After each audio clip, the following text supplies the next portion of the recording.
Brought to you by Nova शुद्ध घी। जब जब खाए दिल खुश हो जाए, सदियों का नोवा शुद्ध देसी घी, सपना स्वस्थ भारत का। I love घी घी घी घी घी।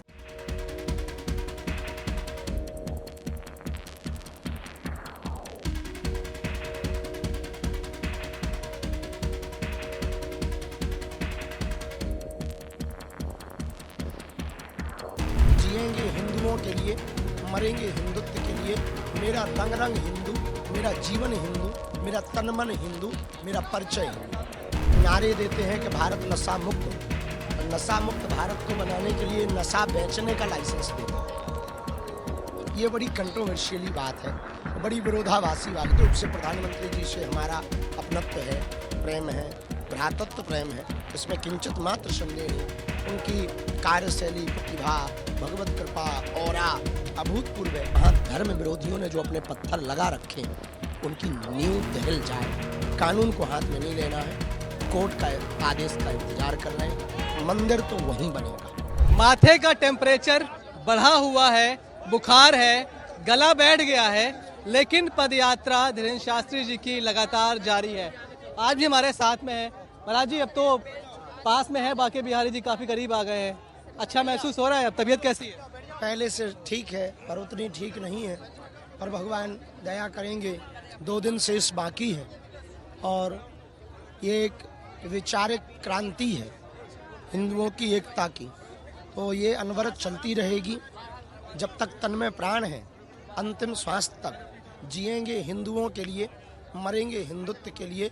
मेरा रंग रंग हिंदू, मेरा जीवन हिंदू, मेरा तन मन हिंदू, मेरा परिचय हिंदू।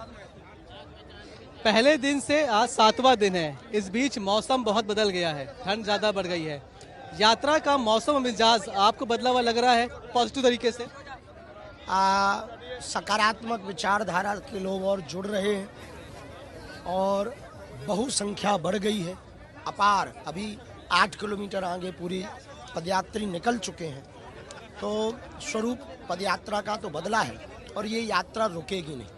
ये यात्रा, पदयात्रा जब 16 तारीख को 12 बजे 4 धाम पर विराम हो, तो पूरे हिंदू समाज संकल्पित लेंगे कि अब हम गांव-गांव में अपनी विचारक यात्रा जारी रखेंगे। आपके विचार और जो एजेंडा है वो हमने पढ़े हैं, देखा है। ब्रज क्षेत्र में यात्रा पहुंच रही है, आपने लिखा है वहां के लिए कि मांस मदिरा वहां पर बैन हो जाए, बंद हो जाए। कैसे होगा ये काम? ये सरकार का काम है, वो जब चाहे तब कर सकते हैं, एक बार में कर देंगे।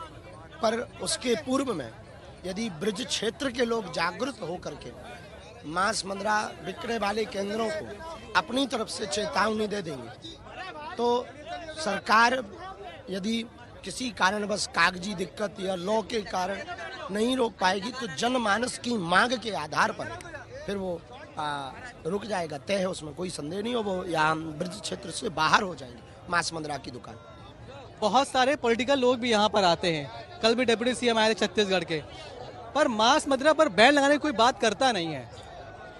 ये मदिरा को लेकर बहुत बड़ा कैलकुलेशन है।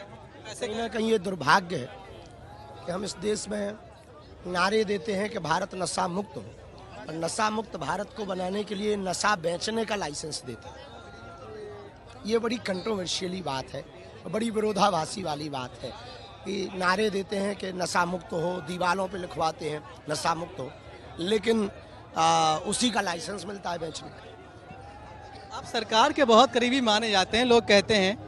प्रधानमंत्री की आप तारीफ भी करते हैं। सीधी बात क्यों नहीं हो पा रही इन सब चीज़ों को लेकर? हम केवल भगवान के करीबी हैं, हमारे सब करीबी हैं। निश्चित रूप से प्रधानमंत्री जी से हमारा अपनत्व है, प्रेम है, भ्रातृत्व प्रेम है, इसमें किंचित मात्र संदेह नहीं।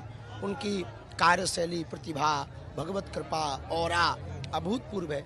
इस देश के लिए उन्होंने जो किया, हमारी दृष्टि में शायद कोई ना कर पाया होगा। तो हम तो विचार बदलने वाले व्यक्ति हैं, तो अपनी बात हमने उनको भी रखी, शेष भाव आगे उनके पास रखेंगे। और लेकिन जनमानस स्वयं यदि जागृत होगा, तो हमें अपनी बात सरकार को नहीं रखनी पड़ेगी, अपने आप सरकार के पास जनमानस के बाया थ्रू पहुँचे। अभी देखा मैंने आपके पास किसी का शादी का कार्ड रखा हुआ था, अभी कोई आपको एक सनग्लास, एक चश्मा देकर चला गया। ऐसे उपहार लगातार मिलते जा रहे हैं। हाँ, ये मिलते रहते हैं, इसी में लोग कंट्रोवर्सी कर देते हैं तो कह देते बाबा महंगा गिलास चश्मा पहन रखा है, और किसी ने अभी दिया, दल लिया, अब उसकी श्रद्धा है, हटा भी नहीं सकते। आज हमने शहीद परिवार के साथ भोजन किया। ये वो हैं जो जिनके बालक का सिर काट कर पाकिस्तान ले गए थे।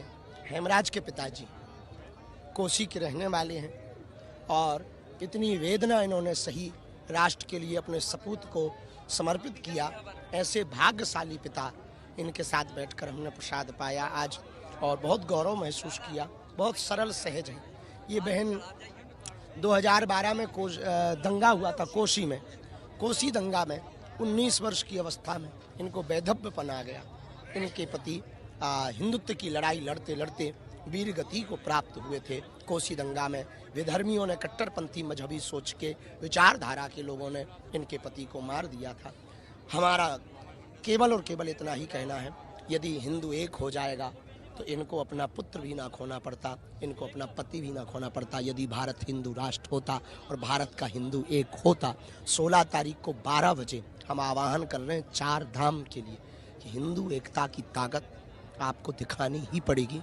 यदि आप नहीं दिखा पाएंगे तो फिर बहुत देर हो जाएगी। और ये वो समय है जहां मथुरा जन्मभूमि नज़दीक है, और यहाँ से इतनी जोर से आवाज़ जानी चाहिए कि वहाँ धर्म विरोधियों ने जो अपने पत्थर लगा रखे हैं उनकी नींव दहल जाए। कानून को हाथ में नहीं लेना है, कोर्ट का आदेश का इंतजार कर रहे हैं, मंदिर तो वहीं बनेगा। आप इनसे मिले, बहुत अच्छी बात है, पर आपको लगता है कि ऐसे योद्धाओं को, ऐसे शहीदों को, उनके परिवारों को लोग बाद में भूल जाते हैं? बिल्कुल भूल जाते हैं, लेकिन सब नहीं भूलते। जैसे हमारे ध्यान में था कि हमें शहीद परिवार को लिए एक दिन पद यात्रा करनी है 10 दिनों में, तो हमने फिर रिसर्च करवाया तो हमें पता लगा कि हेमराज यहीं क्षेत्र के जो शहीद हुए। लेकिन एक बात हम कहना चाहेंगे, एक दिन हमने अपील की कि आप डोनेशन आर्मी को दें, और हम एक अपील आज करना चाह रहे हैं आपके चैनल के माध्यम से। हमारे जितने भी डिवोटीज़ हैं, हमारे जितने भी चाहे प्रेम करने वाले या कथा सुनने वाले श्रोता हैं, या जितने भी भारतीय हैं, उनसे प्रार्थना है कि 1-2 महीना बाद जब आपको सामर्थ्यता आए, 100 रुपया 50 रुपया का डोनेशन, एक भारत में अकाउंट है शहीद परिवार की आर्थिक मदद के लिए, आप उसमें कर दें ताकि इनको बल मिल सके और इन लोगों को आगे की जीवन यापन के लिए व्यवस्था मिल सके। कहीं ना कहीं प्रशासनिक तौर पर, राजनीतिक तौर पर इनको सिर्फ मंचों पर दिखाने के लिए भर बुलाया जाता, वास्तविकता उससे बहुत परे होती है, दूसरी होती है। हम लोग ज़मीन के जुड़े आदमी हैं तो हमें पता है, हम ज़मीन से जुड़े आदमी हैं तो हमें पता है। मंचों पर तालियां बजवाने के लिए, सिंपैथी लेने के लिए कि हम बहुत भावनात्मक हैं, इन लोगों को बुलाया जाता, उस दिन माला डाली जाती, और जैसे ही वो मंच से उतरते कोई गाड़ी से इन लोगों को छोड़ने तक नहीं जाता। जिनको समाज भूल जाता है उनका आज हाथ थाम कर बागेश्वर बाबा इस तरह से बैठे हुए हैं। कैसा लग रहा है आपको, आप मिल पाए इनसे? बहुत बढ़िया लग रहे हैं बाबा। आज मुझे शरण में बाबा की में आए भैया, मैं बहुत दिन में मिले, हमें दुनिया भूल जाए, बाबा ने ना भूले, हम बाबा के पास आए हैं। हम खुशी हो रही है आज आपको? खुशी हो रही है, हमें बहुत ज़्यादा खुशी हो रही है। जिन भाई ने मिलाए हैं बाबा की, बहुत खुशी हो रही है मुझे। तो इस यात्रा से सिर्फ एक मैसेज नहीं, बहुत सारे ऐसे लोगों को जोड़ने का काम किया जा रहा है जो शायद समाज के लिए बहुत ज़रूरी थे लेकिन बहुत पीछे छूट गए थे। यात्रा अपने आज 7वें दिन पर पहुंच गई है, उसकी भव्यता और दिव्यता लगातार